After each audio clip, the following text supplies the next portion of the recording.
नमस्कार साथियों, क्या भारत की विदेश नीति बदल रही है? क्या भारत नाटो ज्वाइन करेगा? नाटो और नाटो प्लस में क्या फर्क है? और अगर भारत इन संगठनों में जाता है तो इसके भारत को क्या फायदे होंगे, क्या नुकसान होंगे? आज के सेशन में हम विस्तार से इसके बारे में चर्चा करेंगे। आपको बता दूं 1947 में हमारा देश आज़ाद होता है। भारत की आज़ादी के ठीक 2 साल के बाद 1949 में इस नाटो की स्थापना होती और भारत इतिहास से इस नाटो का बहुत बड़ा आलोचक राष्ट्र रहा है। आप भारत के बहुत सारे पॉलिटिशियंस के, भारत के रिटायर्ड आर्मी ऑफिसर्स के स्टेटमेंट देख सकते हैं जिसमें नाटो को दुनिया का सबसे बड़ा गुंडा संगठन कहा जाता है। अमेरिका सबसे बड़ा गुंडा है और नाटो गुंडा संगठन है और नाटो की सेनाएं गुंडी फौज है। ये स्टेटमेंट भारत के नेताओं के आप देख सकते हैं और नाटो का भारत बहुत ही बड़ा आलोचक राष्ट्र रहा है। लेकिन आजकल आखिर क्या ऐसी जियोपॉलिटिकल मजबूरी हो गई है कि भारत इसी संगठन को ज्वाइन कर रहा है और भारत की जो परंपरागत विदेश नीति है अब कहीं ना कहीं ये पीछे हो रही है। आप जानते हैं इससे पिछले साल इतिहास में पहली बार भारत के और नाटो के बीच में, इंडिया और नाटो के बीच में पहली बार एक कूटनीतिक वार्ता होती है जिसमें भारत के national security adviser Ajit Doval ने पार्टिसिपेट किया था और वहां की ओर से, और इस पर बहुत सारे आर्टिकल्स पब्लिश हुए थे। और कहीं ना कहीं चाइना इस मामले को लेकर बहुत ज़्यादा नर्वस है कि अगर भारत नाटो प्लस को ज्वाइन करता है तो सीधी सी बात है कि चाइना के विरोध में जो संगठन है ये बहुत ज़्यादा नुकसान चीन को पहुंचाएगा और नाटो प्लस में अगर भारत ज्वाइन होता है तो इस ग्रुप का वजन अपने आप में बहुत ज़्यादा बढ़ जाएगा। तो आखिर ऐसी क्या स्थितियां आ गई हैं, आपको सब कुछ मैं विस्तार से बताऊंगा। देखिए, जब हमारा देश आज़ाद होता है 1947 में, उस समय हमारा देश क्या करता है, उस समय दुनिया की स्थिति क्या थी आपको बताना चाहता हूं। एक तरफ अमेरिका था, यूएसए, और दूसरी तरफ यूएसएसआर, यूनाइटेड सोवियत यूनियन। ये रशिया, जब आप जानते हैं ये 15 देशों में टूटा जिसमें से एक रशिया भी था। तो इन दोनों ही देशों के बीच में प्रभुत्व की लड़ाई शुरू हो गई। अमेरिका चाहता था दुनिया के बहुत सारे देशों को अपनी ओर करना और ठीक ऐसे यूएसएसआर भी बहुत सारे दुनिया के देशों को अपनी ओर करना चाहता था। अब आप सोच रहे होंगे कि भारत किसकी ओर क्या? देखिए, पाकिस्तान उस समय सीधा सीधा अमेरिका के धड़े में चला गया क्योंकि उसको पता था यूएसएसआर कमजोर है, अमेरिका ज़्यादा मजबूत है, इसलिए अमेरिका के साथ जाना अच्छा रहेगा। लेकिन भारत ने क्या किया? भारत न तो यूएसए में गया, भारत न तो यूएसएसआर में गया, भारत ने एक नॉन अलाइनमेंट मूवमेंट चलाया था। आपको पता है इंडोनेशिया, भारत और बहुत सारे देशों के राष्ट्राध्यक्ष ने मिलकर के गुट निरपेक्ष आंदोलन चलाया कि न तो हम यूएसए के साथ हैं, न ही हम यूएसएसआर के साथ हैं, हम शांति के साथ हैं। हम दुनिया में किसी भी संगठन में एंट्री नहीं करेंगे, किसी भी डिफेंस पैक्ट में एंट्री नहीं करेंगे, क्योंकि जो डिफेंस पैक्ट होते हैं वो दुनिया को युद्ध की ओर धकेलते हैं। तो इस तरह की उस समय भारत की सोच हुआ करती थी, जो बिल्कुल निश्चित ही सही भी थी, क्योंकि उस समय भारत के लिए क्या था, जो इंडो पैसिफिक इलाका है उस पर अपनी रणनीतिक मजबूत पकड़ बनाने के लिए यूएसए की आवश्यकता थी, और जो हमारा जो सेंट्रल एशिया वाला पार्ट है, गल्फ कंट्रीज हैं, यहाँ पर पकड़ बनाने के लिए हमें यूएसएसआर की जरूरत थी। और दोनों ही हमारे लिए इंपॉर्टेंट थे और भारत इस बीच की लाइन में चलना चाहता था, न तो इधर जाना चाहता था न इधर जाना चाहता था। उस समय क्या हुआ था कि अब ये दोनों देश एक दूसरे को लुभा तो रहे, लेकिन किस बात पर लुभाएंगे? तो इन लोगों ने बहुत सारे डिफेंस पैक्ट शुरू करने की किए। ठीक है, यूएसए ने इस क्रम में नाटो की अवधारणा लेकर के आता है, ठीक है, नॉर्थ अटलांटिक ट्रीटी ऑर्गेनाइजेशन, और यूएसएसआर आपको पता होगा वार्सा पैक्ट लेके आता है। इन दोनों ही में क्या था कि बहुत सारे देशों को अपने साथ जोड़ा जाएगा और इनको भरोसा दिया जाएगा कि अगर तुम पर कोई अटैक होता है तो हम पर अटैक माना जाएगा और हम उस पर बदला लेंगे। तो आजकल नाटो बहुत ज़्यादा चर्चा का विषय बना है। सबसे पहले मैं आपको नाटो की बात अगर बता दूं कि ये है क्या नाटो, और फिर बताऊंगा नाटो प्लस क्या है और क्या इसकी इतनी इंपॉर्टेंस है। ठीक है, देखो अभी ताज़ा जो मामला सामने आया ना, ये है कि China select committee of US house recommends making India part of NATO plus. यानी कि देखिए, जो हमारे देश होते हैं ना, जो लोकतांत्रिक देश होते हैं, वहां पर सरकार पार्लियामेंट चलाती है, ठीक है, और पार्लियामेंट में बहुत सारी कमेटी होती है। जब भी कोई विधेयक सदन में लाना होता है तो उस पर बहुत ही लंबा डिस्कशन होता है इन कमिटीज में। तो ऐसे ही अमेरिका की एक कमेटी है चाइना सेलेक्ट कमेटी। ये कमेटी आमतौर पर क्या करती है, चीन के संबंध में शोध करती है, विचार विमर्श करती है कि चीन किस तरह से सरहद पर अपनी गुंडागर्दी बढ़ा रहा है, ठीक है, साउथ चाइना सी में क्या कर रहा है, इसको काउंटर करने के लिए हमको क्या करना चाहिए, और इंडिया किस तरह से इसमें कामयाब हो सकता है। तो इन सारी चीजों पर चर्चा करने के लिए, यानी कि चाइना में क्या सब कुछ हो रहा है, कैसे हम चाइना को काउंटर करें, कैसे हम चाइना के साथ ट्रेड को बैलेंस करें, चाइना की इकोनॉमी को हम किस तरह से कम कर सकते हैं, तो इन सब चीजों पर शोध करने का काम जो अमेरिका की एक पार्लियामेंट कमेटी है, इसका नाम है चाइना सेलेक्ट कमेटी है, ये काम करती है। और इसी चाइना सेलेक्ट कमेटी ने एक रिकमेंडेशन की है यूएस हाउस को कि इंडिया को नाटो प्लस का पार्ट बनाया जाए। ठीक है, इसने रिकमेंडेशन की है, तो इसका मतलब क्या है कि बहुत ज्यादा सोच विचार करके, एक बहुत लंबा डिस्कशन करके ही ये कहा होगा। अब ये नाटो प्लस क्या है और नाटो क्या है, सबसे पहले हम इसको समझते हैं। आप देख सकते हैं नाटो का फुल फॉर्म है नॉर्थ अटलांटिक ट्रीटी ऑर्गेनाइजेशन। ये पूरी दुनिया है, आप देख पा रहे होंगे। इसमें भारत यहां पर आपको दिखाई दे रहा होगा, और ये जो यूरोप है ना हमारे पश्चिम में पड़ता है, इसलिए हम इन देशों को वेस्ट बोलते हैं। ठीक है, तो वेस्टर्न कंट्री, और ये वाले जो दुनिया के देश है ये हमारे ईस्ट में पड़ते हैं। ऑस्ट्रेलिया है, जापान है, कोरिया है, ये सारे देश हमारे ईस्ट में पड़ते हैं, इसलिए हम इसको ईस्ट पढ़ते हैं। आपको पता होगा भारत की लुक ईस्ट पॉलिसी, ठीक है। तो ये जो यूरोप वाला इलाका है ये भारत का वेस्ट में पड़ता है और आज़ादी के बाद ये भारत का बहुत बड़ा विरोधी इलाका था, क्योंकि आपको पता है इन्हीं पश्चिमी देशों ने भारत पर कब्जा किया था और आज़ादी के बाद भारत के खिलाफ बहुत सारे षड्यंत्र रचे थे। उस समय अमेरिका भी भारत के साथ नहीं था, तो उस समय भारत, आपको पता होगा कि सोवियत यूनियन के साथ कहीं ना कहीं भारत की नज़दीकी थी। हालांकि भारत ने गुटनिरपेक्ष आंदोलन चलाया था, लेकिन अपनी सुरक्षा की भी तो जिम्मेदारी भारत की होती, इसलिए सुरक्षा के लिए भारत ने यूएसएसआर के साथ बहुत सारे पैक्ट किए थे और इन्हीं पैक्ट का नतीजा आपको 1971 के वॉर में देखने को मिला था, जब अमेरिका भारत पर अटैक करने के लिए भेज देता है अपने विमान वाहक पोतों को, तो यहां से यूएसएसआर यहां पर बीच में आ जाता है और दोनों आमने सामने आ जाते हैं। तो यही नतीजा था। आपको सबसे पहले मैं नाटो में बता देता हूं कि नाटो में क्या क्या है। ये जो पूरी दुनिया का जो इलाका आपको नीला दिख रहा होगा ना, ये है नाटो के देश, और ये जो महासागर है यहां पर बीच में, इसको अटलांटिक महासागर बोलते हैं। तो अटलांटिक महासागर के नॉर्थ में सारे के सारे देश पड़ते हैं, इसलिए इसको नॉर्थ अटलांटिक ट्रीटी ऑर्गेनाइजेशन कहा जाता है। जो नाटो है वो अपने आप में क्या है, एक सैन्य गठबंधन है, ठीक है। इस नाटो का मतलब ये होता है कि इस नाटो में एक्चुअल में क्या है ना, एक आर्टिकल 5 है। यह आर्टिकल 5 कहता है कि अगर इन नाटो फोर्सेज में से किसी पर भी कोई दूसरा देश अटैक करता है तो इसे नाटो पर हमला कंसिडर किया जाएगा और हम जो है उस देश पर हमला कर देंगे सबके सब मिलके। तो इसी वजह से नाटो पूरी दुनिया में एक तरह से बहुत सारे देश चाहते हैं कि हम नाटो के मेंबर बन जाएं और उसके बाद हम जो है पूरी तरह से सुरक्षित हो जाएंगे, क्योंकि जिस संगठन में अमेरिका है और वो वादा कर रहा है कि हम तुम्हारी सुरक्षा करेंगे, तो ऑब्वियस सी बात है कि अमेरिका को हराने की हिम्मत अभी दुनिया के किसी भी देश में नहीं है। इसलिए पूरी दुनिया के देश चाहते हैं कि हम नाटो में शामिल हो जाएं। अब देखिए, उस समय तक तो ठीक था, क्योंकि नाटो का मेन उद्देश्य क्या था, इस एरिया को काउंटर करना, और इसके ठीक वेस्ट में पड़ता है हमारा यूरोप, ठीक है। तो यूरोप को उस समय इन्होंने लिया था ताकि इस रशिया को काउंटर किया जा सके, लेकिन उस समय तो यूएसएसआर था, वो जो है टूट के 15 देशों में टूटा, फिर रशिया बना, और रशिया का आपको बता, अभी जब से उसने यूक्रेन पर अटैक किया तब से वहां पर बुरी तरह से फंस चुका है। और इंटेलिजेंस रिपोर्ट में बहुत ज़्यादा खबरें सामने आ रही हैं कि रशिया के लगभग 2 लाख से ऊपर सैनिक यहां पर शहीद हो चुके हैं। अकेले बाखमुत पर कब्जा करने में रशिया के 20 से 25,000 सैनिक शहीद हो चुके हैं। आपको पता है भारत ने पाकिस्तान के साथ जब वॉर लड़ा, मुश्किल से दोनों देशों के 5,000, 10,000, 15,000 सैनिक शहीद हुए, और वो भी वॉर बहुत बड़े स्केल के थे। लेकिन रशिया के 2 लाख सैनिकों का शहीद होना बहुत ही बड़ा सेटबैक, और रशिया की जो पॉपुलेशन है कहीं ना कहीं वो भी पुतिन के खिलाफ आ गई है, क्योंकि पुतिन बहुत लंबे समय से सत्ता पर बने हुए हैं और एक तरह से डिक्टेटर की तरह वहां की सरकार को चला रहे हैं, और वहां के नागरिक अब पूछने लगे हैं अपनी सरकार से कि यूक्रेन पर जो तुमने अटैक किया तुम सफल तो हो नहीं रहे हो, तुमने देश के 2 लाख सैनिकों को कुर्बान कर दिया। और बहुत सारे लोग तो ऐसे जिनको ये तक पता नहीं है कि जो उनके बेटे जो जंग में लड़ने के लिए गए हैं उनकी क्या स्थिति है, वो जीवित भी हैं कि मरे हैं, क्या है कुछ पता नहीं है। इसलिए रशिया बहुत ज़्यादा कमजोर हो चुका और नाटो का उद्देश्य पूरा हो चुका है, ठीक है। नाटो का उद्देश्य क्या पूरा हो चुका है। जैसे आपको पता होगा ना, कॉलेज में होते हैं गुंडे टाइप के होते हैं हमारे समाज में, वो लोग क्या करते हैं, एक पूरा का पूरा ग्रुप बना के रखते हैं, अगर किसी को मारा तो हम सब उसको मारने के लिए आ जाएंगे। तो ठीक इसी तरह का संगठन नाटो था। लेकिन अब नाटो महत्वहीन हो गया है। क्यों महत्वहीन हो गया है? क्योंकि इसके बहुत सारे देश, ठीक है, सैनिक दृष्टि से तो इसके साथ बने रहते हैं नाटो के साथ, लेकिन पॉलिटिकली और बिजनेस की दृष्टि से वो चाइना और इनके साथ बढ़िया तरीके से ट्रेड कर रहे हैं।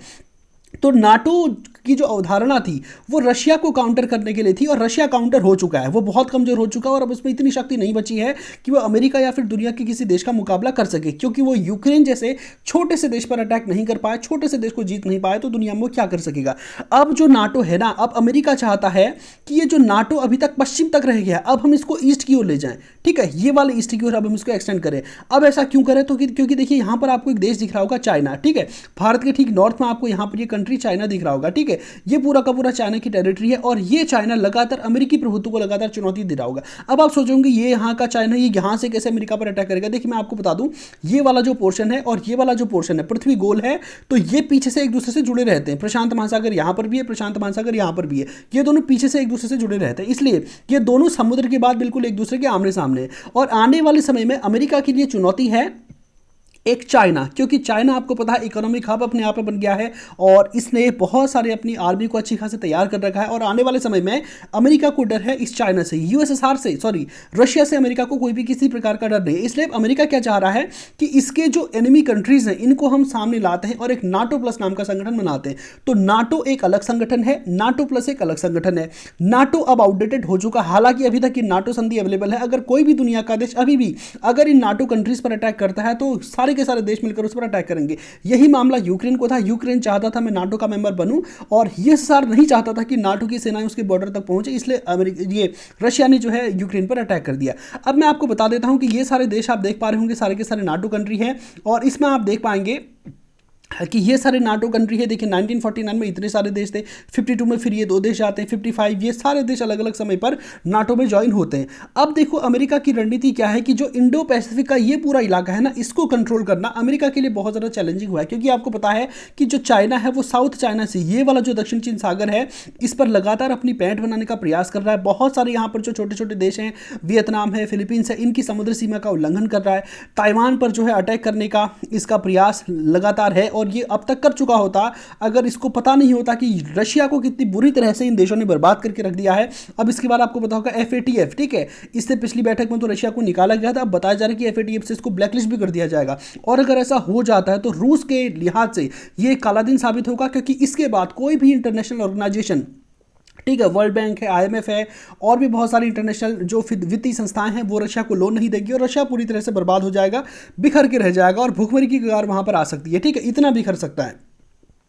तो अब चाइना क्या चाहता है, अब अमेरिका क्या चाहता है कि इस इलाके पर कंट्रोल करने के लिए वो एक ऐसा संगठन बनाए, वो संगठन वो बना भी चुका है, जिसमें चाइना के एनिमी कंट्रीज हों और हम चाइना को आसानी से काउंटर कर सके। तो इसके लिए उसने एक नाटो प्लस नाम का एक संगठन बनाया। ठीक है, ये नाटो प्लस क्या है, नाटो का ही एक्सटेंशन है ईस्टर्न एरिया में। ठीक है, अब इस नाटो प्लस में कौन कौन से देश शामिल है, सबसे पहले मैं आपको बताता हूं। इसमें ऑस्ट्रेलिया है, न्यूजीलैंड है, जापान है, इजराइल है और साउथ कोरिया। अब ये सारे के सारे देश आप जानते होंगे भारत के फ्रेंड कंट्रीज हैं, और अमेरिका चाहता है कि जो नाटो प्लस अभी तक 5 देशों का संगठन है, देखो मैं बता चुका हूं, नाटो अलग देश है, अलग संगठन, नाटो प्लस अलग संगठन है। ठीक है, नाटो प्लस नाटो का ही एक्सटेंशन है ईस्टर्न एरिया में। तो यहां पर आपको पता है कि ऑस्ट्रेलिया, न्यूजीलैंड, जापान, इजराइल और साउथ कोरिया, यहां पर 5 मेंबर्स हैं, और अमेरिका चाहता है कि भारत को इसका 6ठा मेंबर बनाया जाए, क्योंकि अगर भारत इस संगठन में एंटर हो गया ना, तो चाइना तो सीधा सीधा काउंटर हो जाएगा, क्योंकि भारत की एक बहुत लंबी सीमा चाइना के साथ लगती है, और भारत के चीन के साथ बहुत अच्छे संबंध है भी नहीं। और अगर भारत को, आपको पता है कि भारत के पास स्पेस टेक्नोलॉजी कितनी बढ़िया है, भारत का इसरो कितना बेहतर काम कर रहा है, आप सोचिए 1969 में बना इसरो, जब ये जो अमेरिका की नासा है, रशिया की रॉसकॉस्मोस है, ये जब चांद पर पहुंच चुके थे, अंतरिक्ष पर पहुंच चुके थे, उसके बाद हमने अपना इसरो स्थापित किया, और आज इतने ही कम समय में हमारे इसरो ने बहुत सारे ऐसे कीर्तिमान खड़े कर दिए हैं कि वो नासा के साथ कंधे से कंधा मिलाकर चल रहा है, कदम से कदम मिलाकर चल रहा है। और जो जो उपलब्धियां यूरोपियन यूनियन की जो स्पेस एजेंसी है, रशिया की है, चाइना की है, अमेरिका की है, वहां तक भारत भी पहुंच चुका। भारत के पास एसेट मिसाइल से लेकर भारत किसी के पास बहुत सारी मिसाइल है। इसलिए अगर भारत इस नाटो ग्रुप को ज्वाइन करता है, नाटो प्लस को ज्वाइन करता है, क्योंकि देखिए इसमें अभी तक कौन कौन से, ऑस्ट्रेलिया है, न्यूजीलैंड है, आप देख सकते हैं साउथ कोरिया है, जापान है। आमतौर पर इन देशों में इतना दम नहीं है, देखो जापान की अपनी खुद की सेना ही नहीं है, ठीक है, अमेरिका उसकी रक्षा, साउथ कोरिया की भी खुद की अपनी सेना नहीं है। और इन दोनों देशों में ऐसा है ना, यहाँ पर बर्थ रेट लगातार गिर रहा है, वहाँ के लोगों में जो आर्मी, देश प्रेम, नेशनलिज्म, इस तरह की भावना नहीं है। आमतौर पर ये लोग कुछ अलग तरह के हैं, यहाँ पर एक तरह से इनका विकास इतना ज़्यादा हो चुका है कि ये लोग इस तरह की भावना नहीं रखते। इसलिए जापान और साउथ कोरिया ने तो बाकायदा पैसे देकर अपनी रक्षा कराते हैं अमेरिका से। अमेरिकी सेना साउथ कोरिया में डिप्लॉयड रहती है, और साउथ कोरिया की सरकार अमेरिका को $2 से $5 बिलियन के आसपास सालाना देती है। और ऑस्ट्रेलिया के पास ठीक ठाक सेना, और सबसे जो मजबूत राष्ट्र है वो भारत है।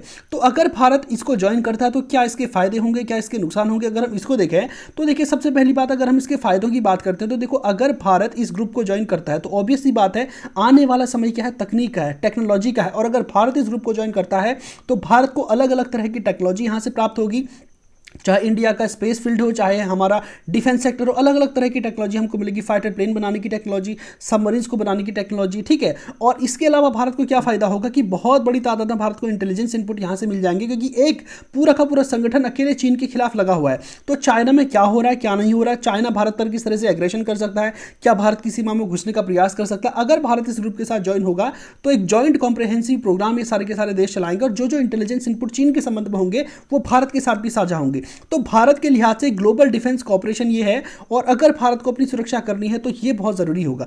लेकिन इसके बहुत सारे ड्रॉबैक्स भी हैं। ड्रॉबैक्स क्या हैं आपको मैं बता देता हूं कि इंडो पैसिफिक का जो इलाका है ना, ये अमेरिका के लिए बहुत ज्यादा रणनीतिक है, क्योंकि इसके बहुत सारे देशों के साथ अमेरिका का ऑलरेडी झगड़ा चल रहा है। जैसे कि आप जानते हैं कि ईरान, ठीक है, अब फॉर एग्जाम्पल कल के दिन में ईरान के साथ अमेरिका का कोई भी क्लैश होता है, ठीक है, तो क्या अब भारत अगर नाटो प्लस का मेंबर है तो क्या भारत में अमेरिका चाहेगा अपना बेस बनाना, अलग अलग देशों की सेनाएं चाहेंगी अपना बेस यहां पर बनाने, क्योंकि भारत की संप्रभुता का सवाल है कि भारत ने आज़ादी के बाद से लेकर अब तक किसी भी दुनिया के देश को अपने देश में नेवल बेस बनाने की या फिर आर्मी का बेस बनाने की इजाजत नहीं दी है, जबकि दुनिया के बहुत सारे देशों में अमेरिका समेत इन सभी देशों के बेसिस है। अगर भारत नाटो प्लस का मेंबर बनता तो ऑब्वियस सी बात है कि यहाँ की सेना का मूवमेंट भारत में होगा।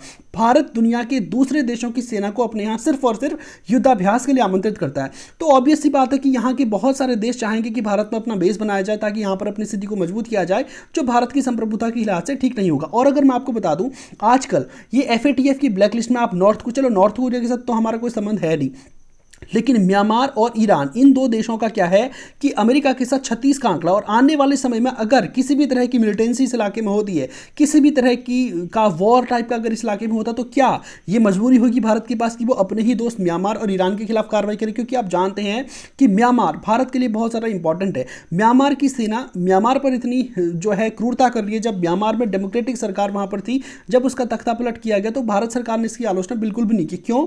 क्योंकि भारत के लिए अपने नॉर्थ ईस्ट सेक्टर को बचाना बहुत ज़्यादा ज़रूरी है। और आप जानते हैं कि म्यांमार के साथ चीन के बहुत अच्छे रिलेशंस हैं, और अगर चाइना के साथ अच्छे रिलेशंस रखने की वजह से आने वाले समय में अगर म्यांमार के साथ किसी भी तरह का क्लैश होता है, या फिर आप जानते हैं इजराइल ने तो हाल ही में धमकी दे दी थी ईरान को कि हम तो चाहे अमेरिका हमारे साथ हो या ना हो, हम तो इस पर अटैक कर देंगे। अगर भारत इजराइल के साथ एक संगठन में रह रहा है और अगर इजराइल अपने अगल बगल के इस्लामिक राष्ट्रों पर अटैक करता है, उनके साथ इसका वॉर होता है, तो क्या भारत की सेनाएं भी यहाँ पर जाएंगी? तो एक तरह से ये हो जाएगा कि भारत को अनचाहे युद्धों में धकेला जाएगा। ठीक है, जहां पर भारत को नहीं जाना है वहां पर भी भारत को जाना पड़ेगा, क्योंकि संगठन है कि अगर सब तुम पर अटैक करेंगे तो तुमको भी अटैक करना पड़ेगा। तो कहीं ऐसा ना हो जाए फ्यूचर में कि इस संगठन में रहने की वजह से भारत को अनचाहे युद्धों में जाना पड़े। और जो गल्फ की जो कंट्रीज़ हैं, यहाँ पर अमेरिका खासा इंटरेस्ट लेता है, और अगर कहीं पर यहाँ पर अगर अमेरिका किसी तरह का अटैक करने का प्रयास करे तो ऑब्वियस सी बात है कि भारत के बेसिस का यूज़ उसको करना पड़ेगा। और इससे कहीं ऐसा ना हो जाए कि गल्फ की कंट्रीज़ में हमारे संबंध खराब हो जाए। यानी कि ओवरऑल अगर हम कहें तो चाइना को काउंटर करने के लिए बनाया गया संगठन बहुत बेहतर है, और अगर भारत चाइना को काउंटर करने के उद्देश्य से इस संगठन में शामिल होता तो ये अपने आप में बहुत बेहतर चीज़ें होगी। लेकिन इस संगठन का उद्देश्य सिर्फ चाइना को काउंटर करना नहीं है, ये एक मिलिट्री अलायंस अगर होता है तो फ्यूचर में अगर अन्य देशों के साथ इसकी कोलैबोरेशन होते हैं, अन्य देशों के साथ अगर इसकी चिंताएं होती हैं, इसके स्ट्रेस होते हैं, तो क्या भारत उन देशों के खिलाफ इस संगठन में जो है खड़ा रहेगा, या उन देशों जो उसके परंपरागत मित्र हैं, जो उसके लिए बहुत ज़्यादा जरूरी है, क्या उनको उनका साथ भारत छोड़ देगा? क्या अपनी परंपरागत विदेश नीति को भारत छोड़ देगा? क्योंकि इससे पहले का अगर मैं आपको बता दूं तो देखो, जो USSR का जो इलाका है ना, ये वाला इलाका, भारत चाहता था कि इसका यूज वो मिडिल ईस्ट में अपनी कूटनीति को साधने में करे, और जो अमेरिका है इसका यूज वो इंडो पैसिफिक के इलाके में करे। तो भारत एक गुटनिरपेक्ष नीति पर चल रहा था, ना तो हम इसके साथ है ना हम इसके साथ, हम बिल्कुल बीच में है, हम शांति के साथ, हम किसी भी संगठन को इस तरह से ज्वाइन नहीं करेंगे। लेकिन अब स्थितियां लगातार बदल रही हैं। हालांकि भारत सरकार इस पर बहुत ज़्यादा विचार विमर्श करेगी, उसके बाद ही कोई निर्णय लेगी, और इतनी आसानी से मुझे नहीं लगता कि इतनी जल्दी भारत सरकार निर्णय लेगी, क्योंकि अभी रशिया और यूक्रेन का वॉर खत्म नहीं हुआ है। आगे आने वाली स्थिति में जियोपॉलिटिक्स क्या कहती है, रशिया और चाइना के बीच का बहुत बड़े पैमाने पर डिफेंस कॉपरेशन होते हैं, तो ऐसी स्थिति में भारत को निश्चित ही USA के साथ जाना पड़ेगा, और ये संगठन भारत के लिए बहुत ही महत्वपूर्ण होगा। उम्मीद करता हूं कि आज के सेशन में जो बातें मैंने आपको बताई हैं आप ठीक से उसको समझ पाए होंगे। तो आज के सेशन को यहीं पे समाप्त करते हैं। धन्यवाद।